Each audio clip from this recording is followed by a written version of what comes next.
Long ago, in a faraway tsardom, an old peasant lived with his wife and his son Martin. Time passed, and the peasant became very sick. He eventually died, leaving his wife and son alone. "Oh, my poor husband," cried his wife. "He was such a good man.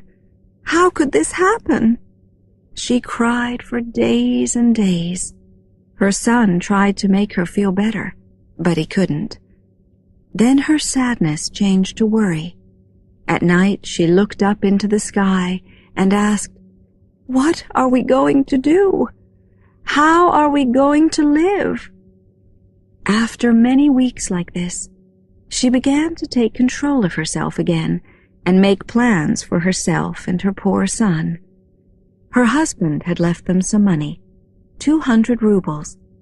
When they had finished almost all the food they had in the house, she gave Martin half the money and told him, "Go into town, my son, and use this money to buy flour, salt, and bread. Hopefully these supplies will last until the spring. Then we can look for work." Martin did as his mother asked. He put the money in his pocket and walked into town.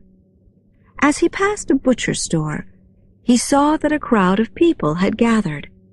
The butcher had tied an old, sad-eyed hunting dog to a tree. He was beating the dog, and the dog was crying with pain. Martin pushed through the crowd and shouted, "Butcher, why are you beating this poor dog?" "Because this poor dog ate some of my best beef this morning. That's why. How can I make a living when this stupid animal eats my best meat?" "Oh, but I'm sure he was only hungry, and he looked so sad. Listen, I could use a dog. Why don't I buy him from you? I'll give you 100 rubles for your dog." The butcher laughed. "You can't be serious. You want to spend 100 rubles on this dog?" "Yes, I'm serious," replied Martin. "Then you must be crazy. But you've made me happy, even if you are a madman, so give me the 100 rubles, and I'll give you the dog." "Certainly," said Martin, and he took the poor, frightened dog away and began to walk back along the road, out of the town and toward his home. They walked slowly along until they came to a tree which had fallen by the road. Martin sat down, brought the dog close to him, and looked into his eyes. "Jurka, that's what I'll name you, and you'll have a safe and happy home with my mother and me." The grateful dog jumped up and kissed Martin's face with his big pink tongue. He knew that Martin had saved his life and was a kind and gentle person.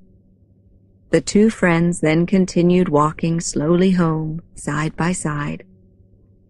When Martin arrived home and told his mother he had spent all their money on an old dog, she was very angry. "What? You took our money and spent it on this dog? What good can this do us? You know we have nothing. I've made one small cake with the last of the flour we had left. That's our dinner tonight, and there's nothing else. Do you understand? Oh, what would your father do if he could see us now?" "But, Mother, this dog is our good luck," Martin tried to say. His mother wasn't listening. Without speaking, she gave Martin half of the small cake she had made and left him alone to eat it. Martin shared his small meal with Jurka the dog. The next day, Martin's mother sent him into town again. But before he left, she sat him down and spoke to him in a serious voice. "These are our last 100 rubles. You mustn't waste them this time. You must buy supplies so we can eat. Do you hear me?" "Yes, Mother," answered Martin. He left their house and walked along the road into town with the 100 rubles in his pocket. On his way into town, Martin passed a small boy who had tied a rope around the neck of an old cat with a bent tail and was dragging her along the road. Martin couldn't bear to see this treatment of a poor animal and asked the boy why he was doing it. "Because this cat stole one of my mother's special cakes. I'm going to show her what happens to a cat that steals. I'm taking her to the river, and I'm going to throw her in." "Don't do that," said Martin. "I've been thinking that I would very much like a cat. I'll buy her from you for 100 rubles. 100 rubles? For this old thing with the funny tail? You're joking, aren't you?" laughed the boy. "Oh no, I'm very serious. And here are the 100 rubles to prove it," said Martin. The boy couldn't believe it when Martin handed him the money. He happily untied the cat, which jumped into Martin's waiting arms. Martin turned and started walking home with his new friend. He decided to name her Vaska. When Martin arrived home this time, carrying an old cat with a bent tail instead of the food they needed, his mother was very, very angry. Martin tried to calm her anger. "Mother, this is our second piece of good luck." But she threw him out of their house and shouted at him to make his own way in the world and to take the dog and the cat with him. So Martin left home to look for work and a place to live. His friends, the cat and the dog, never left his side. One evening, after several days of searching, Martin came into a small village and passed a priest who was just closing the door of his church. The priest was curious about this young man with the dog and the cat and started a conversation with him to find out more. "Hello, young man. Where are you going with your two friends?" "I'm looking for work and a place to live." "Well, if you work for me for 3 years, you won't have a contract, but you'll have a roof over your head and food for you and your friends. And at the end of that time, you'll be paid well." So Martin accepted the priest's offer and proved to be a good and honest worker. At the end of the 3 years, the priest came to Martin. "You've been a good worker, and now your 3 years with me have ended. I said that you would be paid well, and you will be. You may choose one of these 3 payments." He then put in front of Martin a bag of gold, a bag of silver, and a bag of sand. Martin thought about it. If he chose the gold, he could buy whatever he needed for a long time. He could be almost as wealthy with the silver. But the sand, why was the priest offering him a bag of sand? This must be some kind of test, thought Martin, and in this simple test, I think there is some kind of deeper meaning. So he stepped forward and said, "I'm going to choose the bag of sand." "Well, if you don't like silver and gold, of course take the sand," the priest answered, and he handed Martin his bag of sand. Martin then left the priest to search for more work, taking his bag of sand, Jurka, and Vaska with him. The bag of sand was very heavy, and sometimes Martin wanted to leave it behind, but he never did. After wandering for days, he came to a thick, dark forest, which was so silent that it seemed no one had ever stepped inside. He eventually came to an open space in the forest. In the center of this area, a fire was burning, and a beautiful young woman was tied to a tree in the middle of the fire. The flames were almost touching her, and she would soon be burned alive. When the young woman saw Martin, she cried out, "Oh, sir, please put out this fire. I'll bring you good fortune for the rest of your days if you do." Martin didn't care about the good fortune she promised. He only wanted to help the poor girl, so he quickly took his bag of sand and threw it on the fire to put it out. "Thank you! Thank you! You've saved my life!" cried the girl as Martin untied her. When she was free, the girl told Martin that she was the daughter of the Tsar of the Snake Tsardom, and that a cruel Tsar who was at war with her father had done this to her. She then asked Martin where he had gotten his bag of sand. Martin told her he had chosen the sand instead of gold and silver for his 3 years' work for the priest. "Well, if you chose that sand, and not silver or gold, it must be very important to you," she said to Martin. "I will always be grateful for your wonderful kindness, and to prove it, I want you to have this ring." As she said this, the girl gave Martin a beautiful gold ring with shining jewels in it. "This ring is very special," she told him.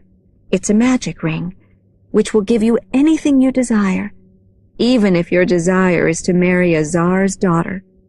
To unlock its power, just take it off your finger and throw it from one hand to the other. But be careful. You must guard the secret of the ring. If you tell others about its magic, it will bring you great unhappiness."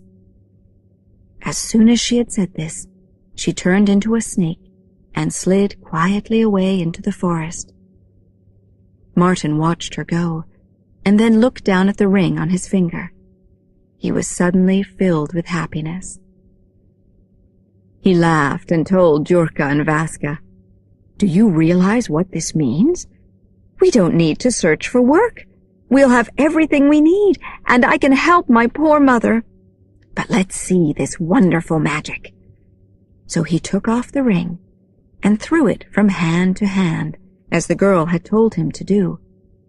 He then watched in amazement, with Jurka and Vaska, as 12 young men suddenly appeared and said, "Oh, master, tell us what in the world you want, and we will bring it to you." Martin couldn't believe his eyes and ears. He answered, "Good men, take us back to my poor mother." And so they returned to his village. His mother, who was filled with guilt and sadness for sending her son away, was very happy to see him again. "Oh, my son, I've missed you so much and worried so much. Can you ever forgive me?" she cried. "There's nothing to forgive, dear mother," cried Martin, "and our life is going to be wonderful now." Of course, Martin couldn't tell his mother about the magic ring, so he went quietly outside, took the ring off, and threw it from hand to hand. Immediately the 12 young men appeared again and said, "Oh, master, tell us what in the world you want, and we will bring it to you." Martin told them to bring the best food and wine, and the finest meat for Jurka and Vaska. They then celebrated their good fortune. They all lived together in happiness for many months. Whenever they needed anything, Martin just took off the ring, threw it from hand to hand, and immediately 12 young men appeared, bringing Martin whatever he desired. Time passed, and Martin began to think of marriage. He remembered what the Snake Tsar's daughter had told him, that he could have even a Tsar's daughter. So he asked his mother to go to the Tsar's palace and ask permission for Martin to marry the Tsarevna. His mother was very worried and warned her son that this was a mistake. The son of a peasant doesn't marry the daughter of a Tsar. You should look for an ordinary girl to be your wife. You're asking me to do something which is very dangerous. The Tsar could have our heads cut off for even asking such a thing." But Martin had made his decision and wouldn't change his mind. So his mother went to the palace, feeling very anxious. When she tried to enter the palace, the guards wouldn't allow her inside. They tried to drag her away, but she made such a noise that the Tsar eventually agreed to see her. "You must be crazy," he answered when she asked if Martin could marry his daughter. "How could you imagine that a Tsar would allow his daughter to marry a peasant?" "But my son is the kindest and smartest young man in the whole world. He would make any wife proud, she answered. Well, he may be smart, he may be kind, but I'll tell you this. A man who wants to marry the daughter of a czar must send beautiful and expensive gifts. Go away, old woman. Return when you can bring gifts of this kind. Then maybe we'll talk again. The Tsar knew that a simple peasant would never be able to provide these beautiful gifts, so he thought this would be the end of the problem. However, when Martin's mother returned home and told her son, he immediately used the magic ring to produce cloth made of gold, jewels, fine clothes, and many other fine gifts. He then sent his mother back to the palace with these wonderful things. The riches brought by Martin's mother amazed the Tsar, but he was also upset, as he did not want his daughter to marry this young man. He repeated that it was impossible for a Tsar to consider marrying his daughter to a peasant. "But I've done as you asked," cried the mother. "You promised me that we would discuss the marriage if I brought these gifts." The Tsar didn't know what to do and was quite worried. Then the Prime Minister spoke. "My dear Tsar, may I make a suggestion?" "Certainly, Prime Minister," answered the Tsar, hoping for a way out of this mess. "Thank you. If, as this woman says, her son really is the smartest young man in all the world, then he must build a beautiful palace next to yours for his wife to live in. And he must build a bridge of pure silver, with apple trees on either side, with fruit of silver and gold. He must also build a great church for the couple's wedding. I suggest that if this woman's son is smart enough to do this, he can marry your daughter. If not, both mother and son should lose their heads." The Tsar happily agreed, and told Martin's mother that her son must produce these things by the next morning, or they would lose their heads. Martin's mother rushed home with this news, thinking that they would surely die. But Martin wasn't worried. That night he went to the Tsar's palace, took off his ring, and produced everything that the Prime Minister had asked for. The next morning the Tsar woke up and went outside to greet the day. When he stepped into his garden, he was amazed. There in front of him stood a beautiful shining palace, a bridge with trees of silver and gold apples, and a great church. The Tsar knew then that he had to agree to the marriage, and preparations began in the palace. The Tsarevna and Martin were dressed in the finest clothes, and a beautiful marriage ceremony took place in the great church. For days afterward, there were wonderful celebrations at the palace. The young couple then began to live together as man and wife in their palace next to the Tsar's.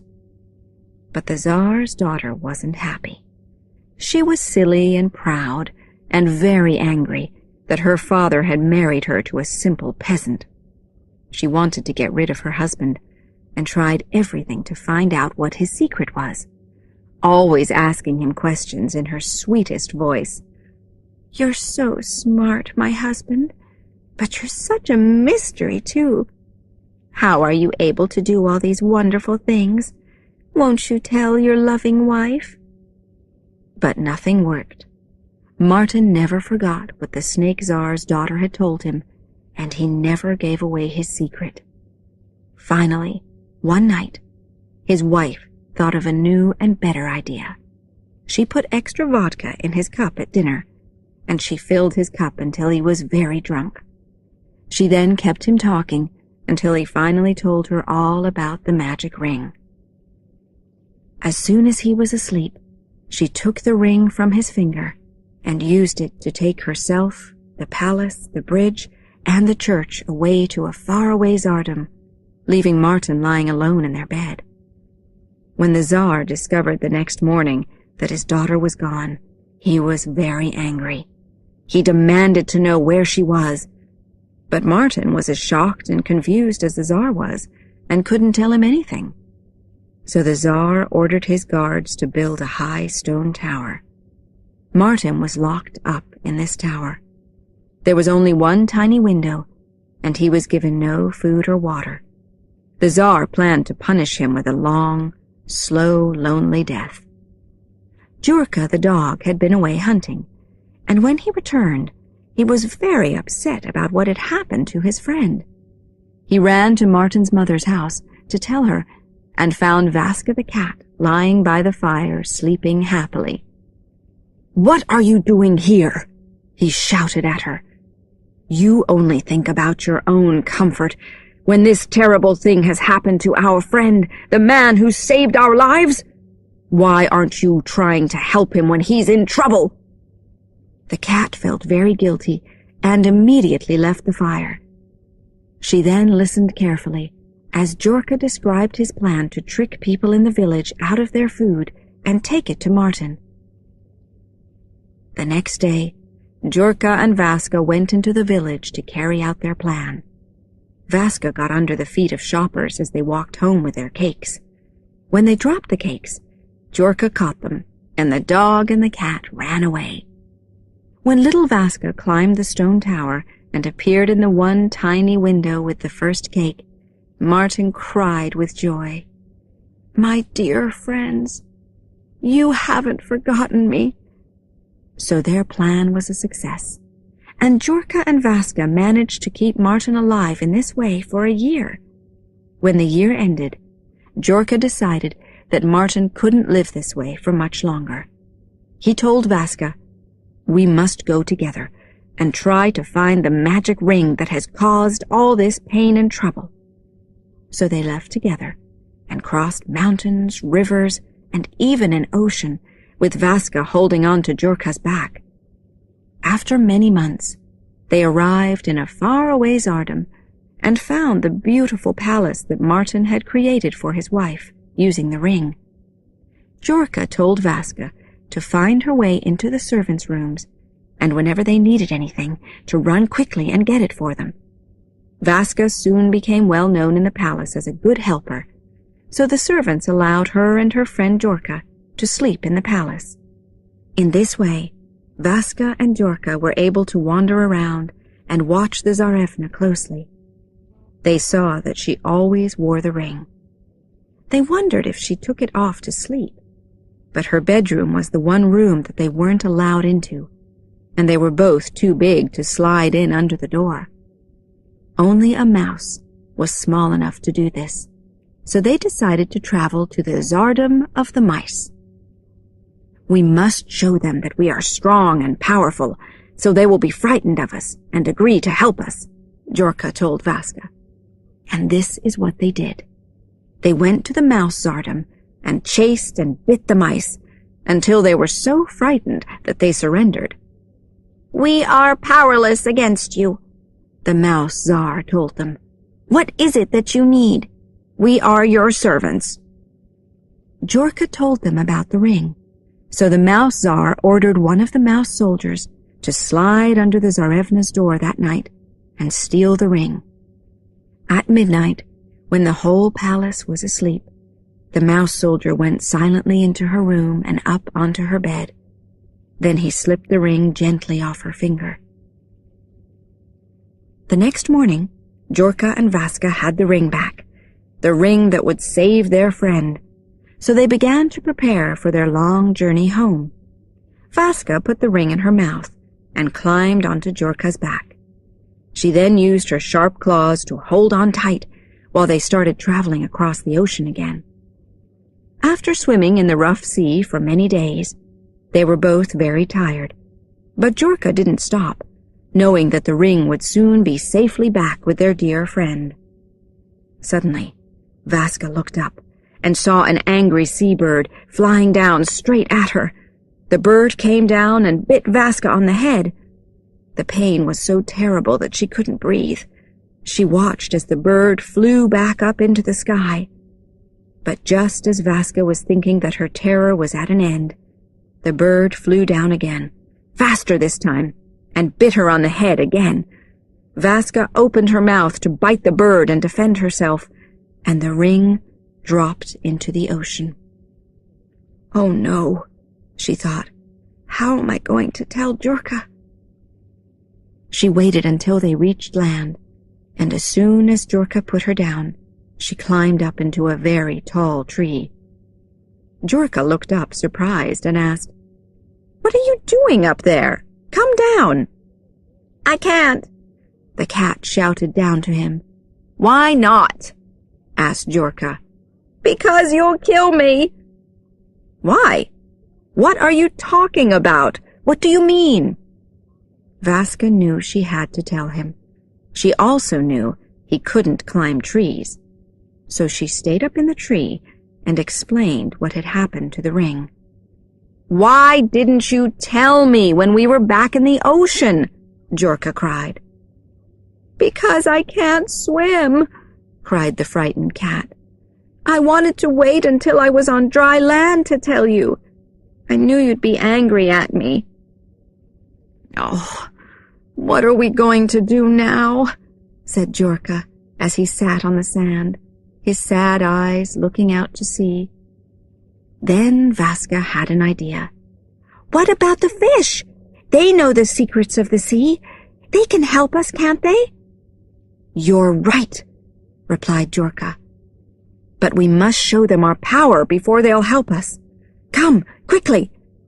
And Jurka swam deep into the ocean to the fish tsardom. He chased and threatened the fish until they were so frightened that they offered to help him.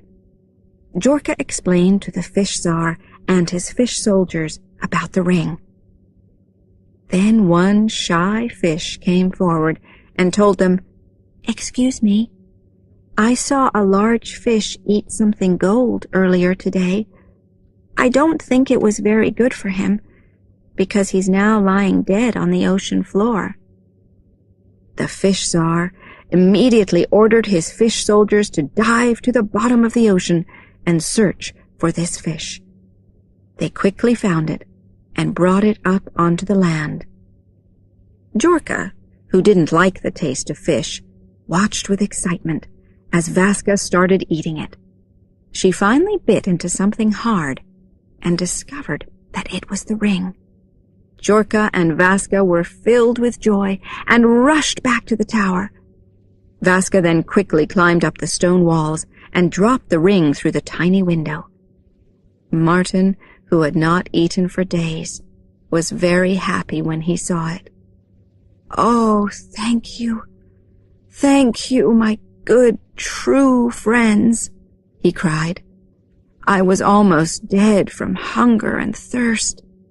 He immediately threw the ring from hand to hand and ordered the 12 young men to bring him food and wine. He had his 2 friends brought up to be with him and celebrate. He then ordered musicians to play music so beautiful that people would be able to do nothing except listen to it and be joyful. Back in his palace, the Tsar heard the music in the tower. He was very angry that instead of dying, Martin seemed to be celebrating. He sent his guards to stop this, but the guards could do nothing except stand and listen to the music. The Tsar then sent his soldiers to stop this noise, but they could do nothing except stand and sing happily. So in the end, the Tsar went himself, but he found that he couldn't move either. He eventually gave up and told Martin that if he explained everything, he would be forgiven. So Martin went with the Tsar to the palace and told him the story of the ring and what the Tsar's daughter had done. The Tsar was very sad to hear this and told Martin, "I know that my daughter should be killed for what she has done to you, but she is my daughter. Can you find it in your heart to forgive her?" Martin was as kind as he had always been. He couldn't have the Tsarevna killed, so he agreed to take her back. The Tsar was happy that his daughter would live, but he was still sad about her behavior. Martin told him, "Go and rest tonight, and I'm sure everything will look different in the morning." The Tsar agreed and went to his room, after ordering his servants to bring Martin his best vodka and to put the finest silk sheets on his bed.